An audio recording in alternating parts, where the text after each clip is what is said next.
আপোনালোকক মই দেখাই আছোঁ মেডিকেলৰ পৰিৱেশখিনি। এয়া চাওক, এইখন হৈ গ'ল মেডিকেল, এইখন চৰকাৰী মেডিকেল, এইখন মানে চৰকাৰী, আৰু এখন আছে মানে প্ৰাইভেট আছে। চৰকাৰীখনত মানে বহুতে ফেচিলিটি পায় আৰু কম পইচাতে হৈ যায়। এয়া চাওক, মেডিকেলখন মানে ইমান চাফা, মানে এটা মানে পাতো নাই। ইমান বতাহ বৰষুণ গৈছে তথাপিতো এটা পাত নাই। ভাবক, ইমান চাফা কৰি ৰাখে।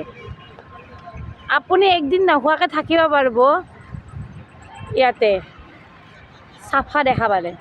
আৰু কিন্তু আমাৰ মানে অসমত মানে বহুত লেতেৰা আছে, বহুত লেতেৰা আছে, কিন্তু ইয়াতে বহুত চাফা আছে।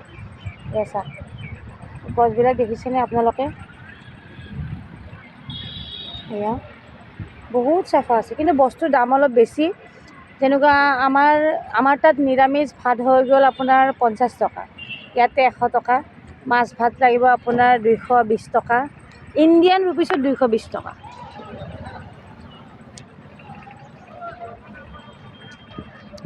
আপোনালোকক দেখাই দিলোঁ আৰু এয়া মেডিকেলখনৰ চাৰিও ছাইডটো মানে বহুত চাফা, বহুত। আপোনালোকৰ কেতিয়াবা অসুবিধা হ'লে আপোনালোকে আহি যাব পাৰে, ইয়াতে বহুত ফেচিলিটি আছে। পইচাটো যাবই, অসমতো যাব, ইয়াতো যাব, যিয়ে নহওক মানে বহুতখিনি চাফা আছে আৰু ভাল আছে। আৰু বহুত মানে ৰেচপেক্ট কৰে, নেপালৰ মানুহখিনি বহুত ৰেচপেক্ট কৰে।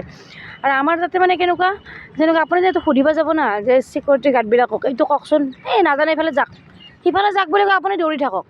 1 তলাৰ পৰা 2 তলা, 2 তলাৰ পৰা 3 তলা দৌৰি থাকক। কিন্তু সিহঁতে মানে নিজে লৈ কেনে যায়, নিজে লৈ কেনে দেখাই দিব, ইয়াতে আহক, ইয়াতে কৰক, ইয়াতে কৰক, মানে নিজে দেখাই দিয়ে, লগত লৈ যায়। কিন্তু আমাৰ তাতে এনেকুৱা নহয়।